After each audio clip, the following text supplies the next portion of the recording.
صلح حدیبیہ میں آپ علیہ السلام عمرہ کرنے جا رہے تھے راستے میں کفار نے آپ کا راستہ روک لیا، انہوں نے دھمکیاں بھیجیں، یہ ہو جائے گا وہ ہو جائے گا، آپ وہیں ٹھہر گئے۔ حدیبیہ ایک جگہ ہے، آج کل اس کو شمیسہ کہتے ہیں، میرا خیال ہے شمیسہ کہتے ہیں، وہاں پہ آپ نے پڑاؤ ڈال لیا۔ کفار نے ایک وفد بھیجا آپ سے بات کرنے کے لیے، جو وفد بھیجا نا اس میں ایک شخص تھا، اس کا نام تھا سہیل بن عمر، ایک نمبر کا بدتمیز آدمی۔ جب وہ آیا اور آ کے ہمارے نبی سے کہا کہ آپ سے ہم نے بات کرنی ہے، آپ نے کہا کرو۔ اس نے ایسی شرطیں آپ کے، اس نے کہا جی بات یہ ہے کہ اس وقت تو آپ جا نہیں سکتے، بات ہے سیدھی، آپ جائیں گے تو جنگ ہوگی، یہاں سے آپ واپس جائیں۔ حدیبیہ مکے کے قریب پہنچے ہوئے اور کہہ رہے ہیں کہ واپس جاؤ۔ کیا جذبات لے کے صحابہ آئے تھے، صحابہ کو مکے سے صرف عقیدت کی محبت نہیں تھی، وہ تو ان کا اپنا وطن بھی تھا، جائے پیدائش بھی تھی، ساری زندگی وہاں گزری تھی، آباء و اجداد کی جگہ تھی۔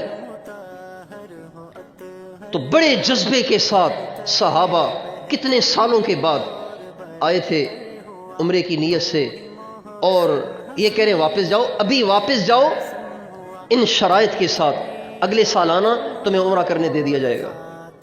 اور شرائط بھی ایسی گندی شرائط لگائیں کہ جو بالکل عدل و انصاف سے ہٹی ہوئی، لیکن آپ ان کی ہر بات پہ کہتے چلے جا رہے ہیں ٹھیک ٹھیک ٹھیک ٹھیک، ہر بات پہ ٹھیک ٹھیک کہتے جا رہے ہیں۔ حضرت عمر کہتے ہیں مجھے غصہ آ گیا، میں نے حضور سے کہا یا رسول اللہ آپ ان کی ہر بات پہ ٹھیک کہہ رہے ہیں، کیا ہم حق پہ نہیں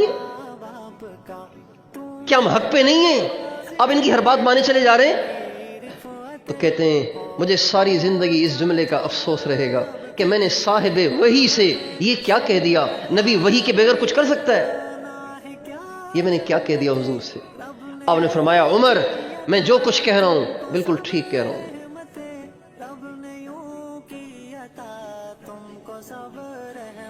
اس دوران یہ جو سہیل بن عمر تھا نا، سہیل بن عمر یہ بار بار یعنی ایسی کڑی شرائط لگانے والا، پھر جب یہ معاہدہ لکھا جانے لگا تو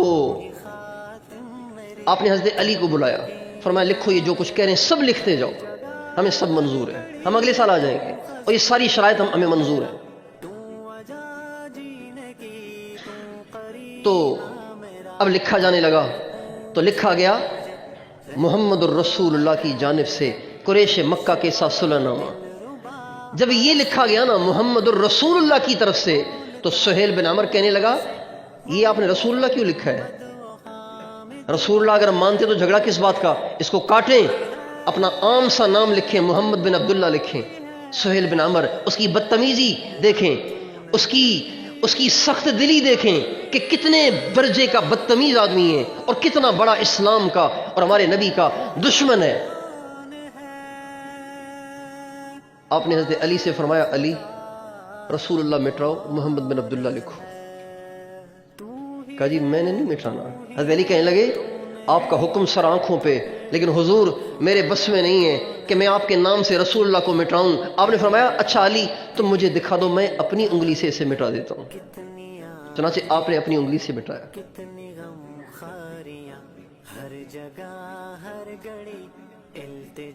آپ نے اپنی انگلی سے مٹایا۔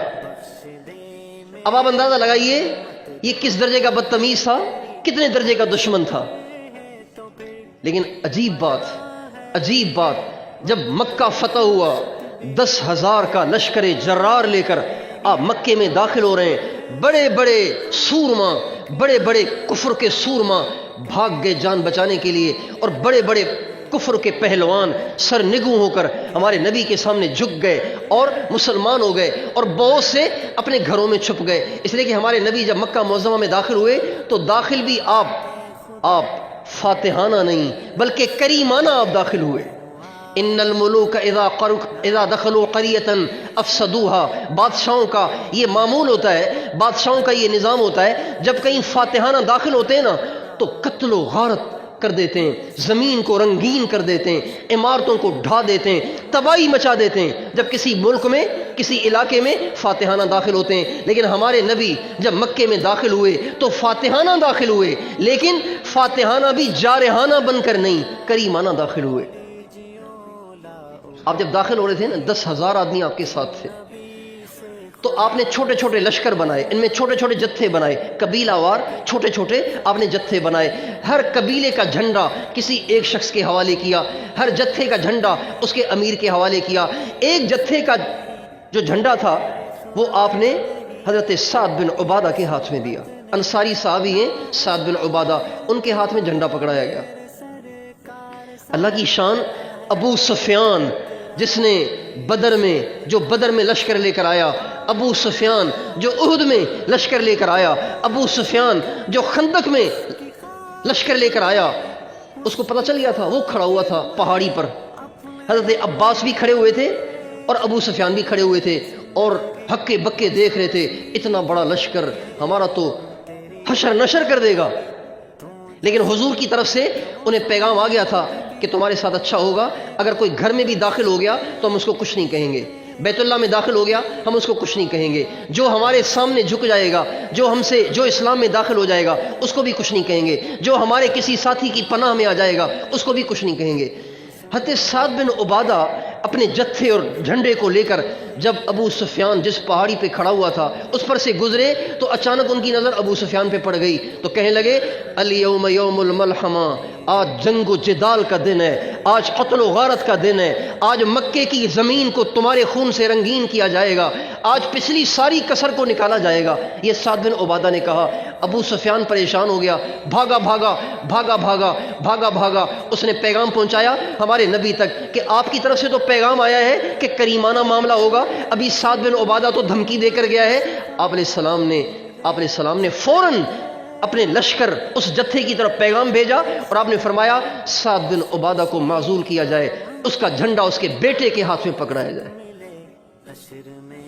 سعد بن عبادہ جو دھمکیاں دے رہا ہے اس سے جھنڈے کو لے کر اس کے بیٹے کو پکڑا دیا جائے، بیٹے کو پکڑایا تاکہ ان کا دل نہ دکھے کہ مجھے معزولی کر دیا۔ امارت کو ان کے گھر میں رکھا، لیکن چونکہ انہوں نے دھمکی دی تھی اس لیے ان کو ہٹا دیا۔ پھر جب آپ کا وہاں سے گزر ہوا جس پہاڑی پہ ابو سفیان کھڑا ہوا تھا تو آپ نے اس پہاڑی کی طرف ابو سفیان کی طرف دیکھ کے اپنا جھنڈا لہرایا اور آپ نے فرمایا الیوم یوم المرحمہ، ابو سفیان گھبراؤ نہیں، آج ہی کا دن تو ترس کھانے کا، رحم کھانے کا، محبت کے اظہار کا دن ہے۔ آپ بتائیے کس کو کہہ رہے ہیں؟ جو بدر میں لے کے آیا، احد میں لے کے آیا، خندق میں لشکر لے کے آیا، ہمارے نبی کو شہید کرنے، صحابہ کو شہید کرنے، اسلام کا جھنڈا گرانے، اسلام کی جڑیں کاٹنے کے لیے آیا، اس کو کہہ رہے ہیں ڈرنا نہیں، آج بدلہ نہیں ہوگا، آج رحم ہوگا، آج ترس کھایا جائے گا، آج محبت کا اظہار کیا جائے گا۔ پھر آپ مکے میں داخل ہوئے، آپ نے صحابہ سے فرمایا کسی کو سہیل کا پتہ ہے؟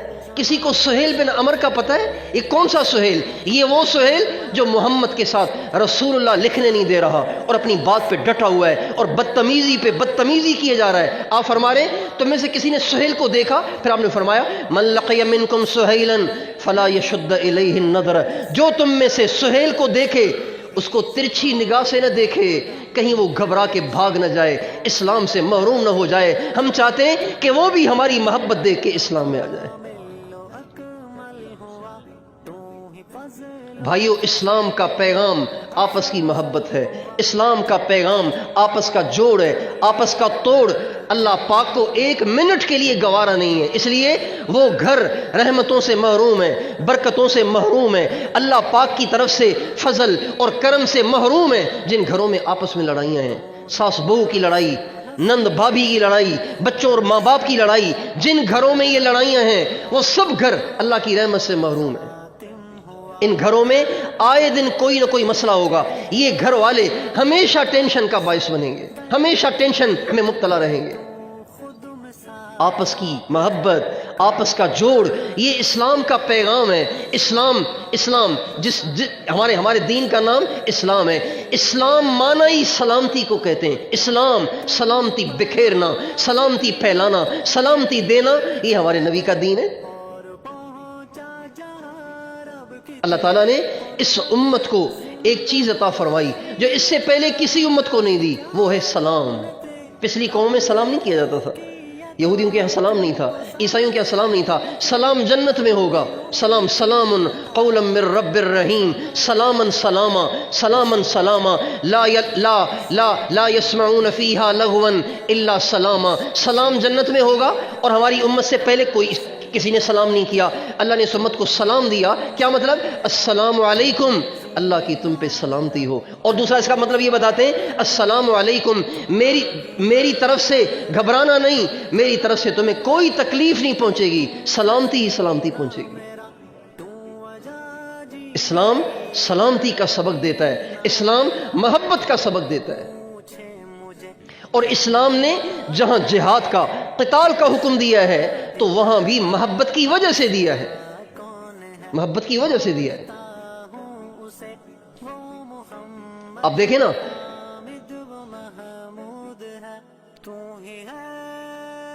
رسولی پیدا ہو جاتی ہے، اب ڈاکٹروں کو ڈر ہوتا ہے کہ یہ پھیل کر سارے جسم کو برباد کر، ڈاکٹر اس کو لٹاتے ہیں، اس کو کاٹتے ہیں، اس کا خون بہاتے ہیں، اور ایسا ظلم و ستم کرتے ہیں، بظاہر حقیقت میں نہیں، ایسا ظلم و ستم کرتے ہیں کہ ماں کھڑی ہو تو وہ تو چیخ چیخ کے مر جائے، باپ کھڑا ہو تو چیخ چیخ کے مر جائے، لیکن اس رسولی کو کاٹ کے، اس کے جسم کو سی کر، اس پہ مرہم پٹی کر کے اس کو ٹھیک کر دیتے ہیں، اور اس کو ہمیشہ کے لیے اس مرض سے نجات دے دیتے ہیں۔ جس طرح ڈاکٹر کا آپریشن یہ بدخواہی نہیں ہے بلکہ خیر خواہی اور یہ ہمدردی ہے، اسلام کا جہاد بھی ایسے ہی ہے۔